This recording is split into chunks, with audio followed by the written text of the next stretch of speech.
And we are back with more News Talk Saga 960. So very glad you could join us on this edition of the show.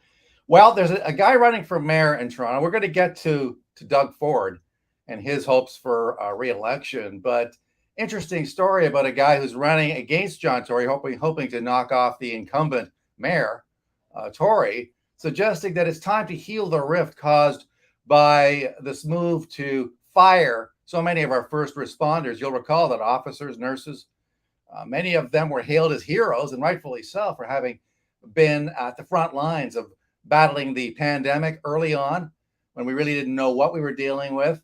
Well, a lot of them, sadly, were turfed, were dumped like yesterday's trash, all because they either didn't get the jab or they didn't disclose whether they were going to get it or not, or did get it. And so now it's time, according to one candidate, and Joe Warmington has been writing about this story, and good for him.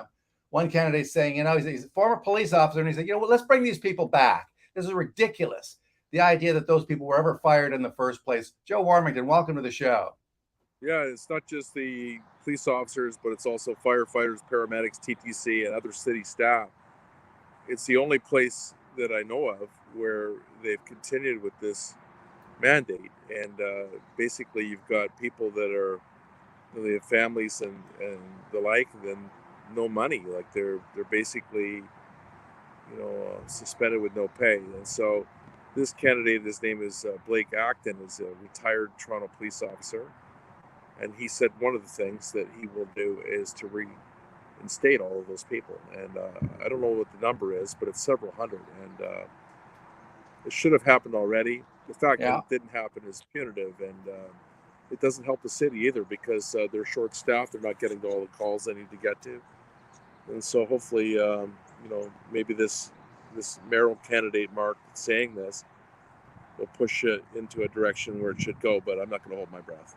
Well, it would be nice if he was able to direct some of the narrative, as you say. Let's talk about this issue. Let's force John Tory. Obviously, he's the favored guy going in. Has been mayor how many times? How many times has he won already? Several, at least that I know of. But anyway, he's running again. Well, he's in his second term. Oh, he's only his second term. Okay, well, fun. But he's trying to get another one. He said he would. John Tory said he would run for 2 terms and then he would retire. And of course, he's running for a 3rd term. If he does win the 3rd term and he completes the 4-year term, he will be the longest serving mayor in Toronto's history. That record is currently held by Art Eggleton at 11 years. And of course, a 3rd mandate would give Mayor Tory a chance to do it for 12 years. And because of that and other things, there's really nobody that's stepped forward. No one on council is going to run against him. Joe Cressy's gone into the, work at the college and George Brown College, and Kristen Wong-Tam is going to run federally or provincially, I forget, but one of those things. And so those were 2 good potential candidates that would run on the left kind of thing against Tory, but they're not doing it. So there's no one going to put their name on a ballot, Mark. And so we noticed that this police officer had put his name forward. He lives in Rosedale. He's been on he's 30 years on Toronto Police, 22 years as a constable, and 8 years earlier in court services. And so, it was interesting to hear him talk about gridlock and about, the crime situation and different things. He's got some really good platforms there. And he has no campaign manager or anything, but maybe it's one of these if you build it, they will come kind of things. And he's certainly saying the things that need to be said in these kind of campaigns. Meantime, Doug Ford's trying to get reelected in Ontario, and I can't help but wonder whether or not some Conservatives will feel that maybe they're going to stay home this time. Doug had a news conference vowing to build Highway 413, and he says that only his party is going to do it. Well, that's hardly a shocker, given that the Liberals are coming out and saying, well, no, we're going to take funding out of that highway construction project and give people an opportunity to get cheap fares, public transit fares. Let's listen a little bit to that news conference from earlier.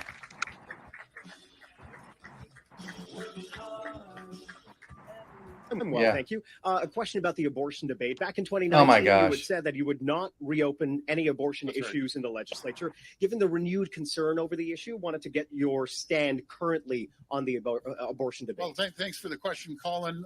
First of all, the U.S. Supreme Court has absolutely zero jurisdiction in Canada. You're not changing anything in Ontario. We're just keeping it exactly the same. Wow. Okay, given that though, So, newsflash: Canada is not part of the United States. I mean, this is like, I think this was like the first question out of the gate.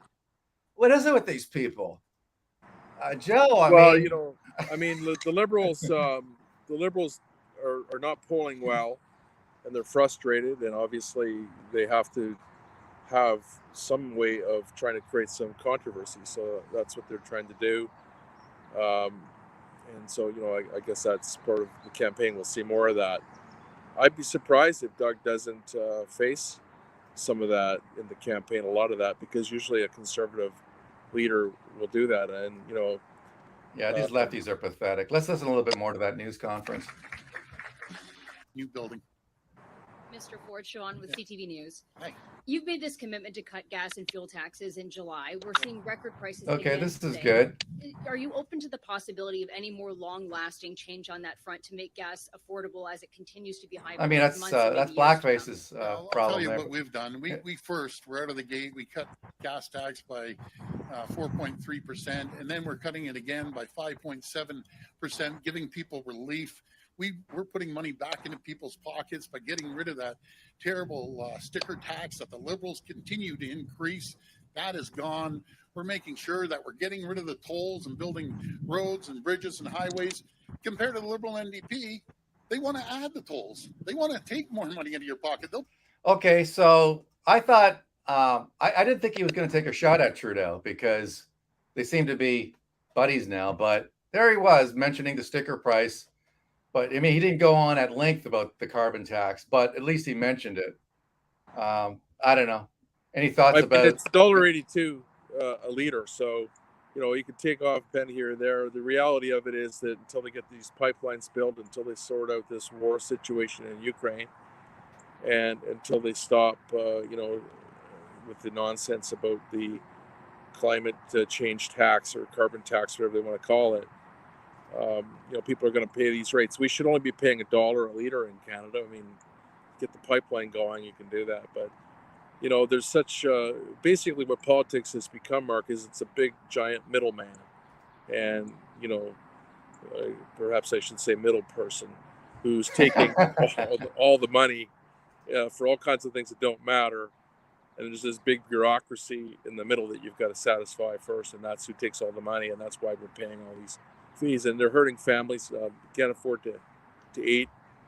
I just went to McDonald's the other day, and I mentioned that to you for different reasons. But I mean, by the time I got the thing, it was like $14 for just a meal of fries and a drink, and this was at Union Station. But I was really surprised at how much it. You know, I think it might be a little more expensive in there, but you know, that's the kind of thing that's happening now, where the price of bringing the food to market is so expensive thanks to all these energy costs. Yeah, that's a high price to pay for indigestion, for the privilege of getting a queasy feeling. Let's listen a little bit more to that news conference. If the restraint on wages increase, if you're re-elected, would you reintroduce something like a similar limit on wage increases, or will you allow public sector workers to get raises more than 1%? Okay, so let me start off with your first question about education. Under the Liberals, they closed 600 schools. 600. That's unbelievable. We're building $14 billion of schools. And I always believe a fair wage for the people. We've increased the minimum wage upwards to $15.50. Again, we're putting money more back into people's pockets. There you go. So it's spend, spend, spend.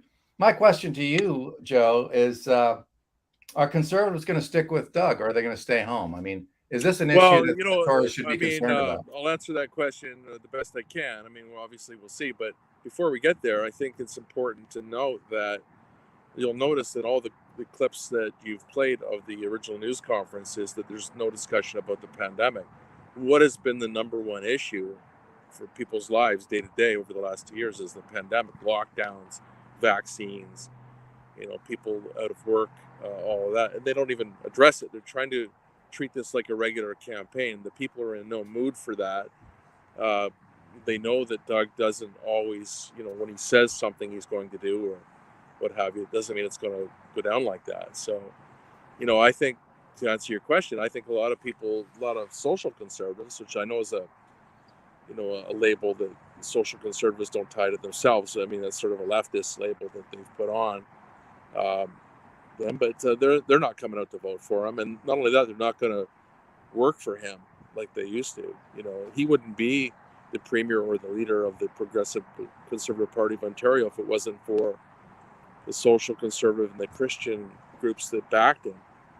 And all of them feel betrayed. So they won't be there. So for Doug to win this election with a majority government, which is what the polls are telling us where it's at right now, it's just day one of the campaign, or day two, he's going to need traditional Liberal and NDP type voters to vote for him. I was just talking to someone inside the party who said that they think that he's going to get more seats this time. That would be quite a feat if he does. I think it's possible, but I think that the alternatives aren't very good, and I think people still like Doug, and he's a hard guy not to like. But at the same time, he's got to watch. If he has any kind of a stumble mark in this campaign, you could end up hearing, and you will hear by the end of this campaign, the floating of a Liberal NDP coalition or agreement of some kind. They've already set the precedent in Ottawa with Prime Minister Trudeau and Jagmeet Singh. And I wouldn't be surprised at all if they get within striking distance of him having a chance for them to have more seats than him, and he has a minority government. They'll introduce that. They won't wait till after the votes are counted either. They'll talk about it before. So watch for that. It'll be interesting to see. He'd have to have a stumble or two, but in campaigns, anything's possible. Yeah, and the media will be all over it. They've never been particularly tight with the Tories, and so any small mistake. But it will be interesting to see if conservatives feel betrayed by this individual. Well, I think I agree that he's likable, but at the end of the day, you look at what he's done, right? The consensus that I hear anyway, we'll see what the ballot box shows, but the consensus I hear from people is that there's nobody better. They also don't blame Doug for the pandemic. I mean, he didn't bring that on. He dealt with it the best that he could. I think he's a good man, and I think that he made the decisions he had to make. I don't agree with a lot of them. I would never have fired people in essence or locked them out from their jobs. I wouldn't have forced the vaccines on people. I wouldn't have. He supported martial law. He's the one that brought out the confiscated licenses from truckers. I mean, and then he passed Bill 100, which of course is these are all anti. It's anti-freedom, but it doesn't even go with the Charter of Rights and Freedoms. I don't think.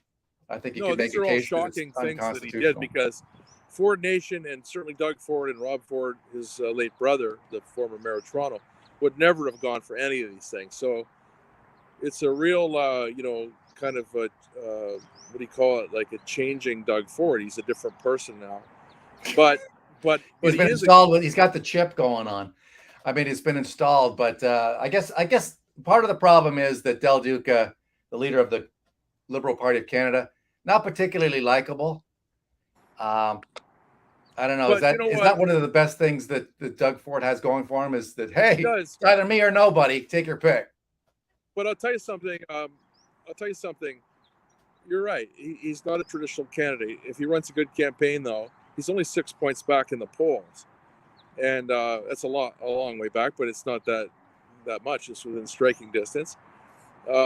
He's a hard-working person. I mean, Del Duca, and he's a true liberal. I think the one good thing that he did, I mean, his first two campaign announcements they were like lead balloons. They didn't work. I mean, you'll have to pull out of your memory bank to even remember what they were.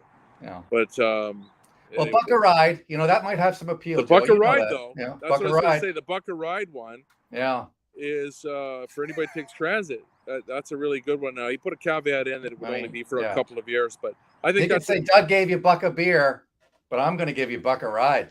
I like that. I like that one. I think that campaigns have to happen, and I think that things do happen during them. So we'll have to wait and see. But I don't rule out any possibility. I'm not one of these people that thinks it's a slam dunk for Doug Ford. I don't think so. He's going to have to earn it and work for it, and they're going to put him through the ringer. And it's always hard. I always felt bad for Doug in that, what he wanted to do with the province, the pandemic kind of got in the way of that. So I think from that perspective, and I think that's why Mayor Tory's going for the third term as well. They don't want to end their reign on, 2 years of more than 2 years now of dealing with this crazy pandemic stuff. So Yeah, especially now that they have some real power, to force people to lock down and the rest of it. Anyway, Joe, I know you got to run. Thank you so much for coming on the show. You can check out Joe's terrific story about Acton, this individual running to be mayor. And he's got some unique ideas. I just hope that he, whatever his chances are to win, at least he can push forward that narrative. And you can check that story out in the pages of the Toronto Sun. Well, thank you once again, Joe. thank you. Joe Warmington coming to us from the GTA. That's it for this segment. Got to take a break. Back with more News Talk Saga 960 and the Mark Petrona Show after this.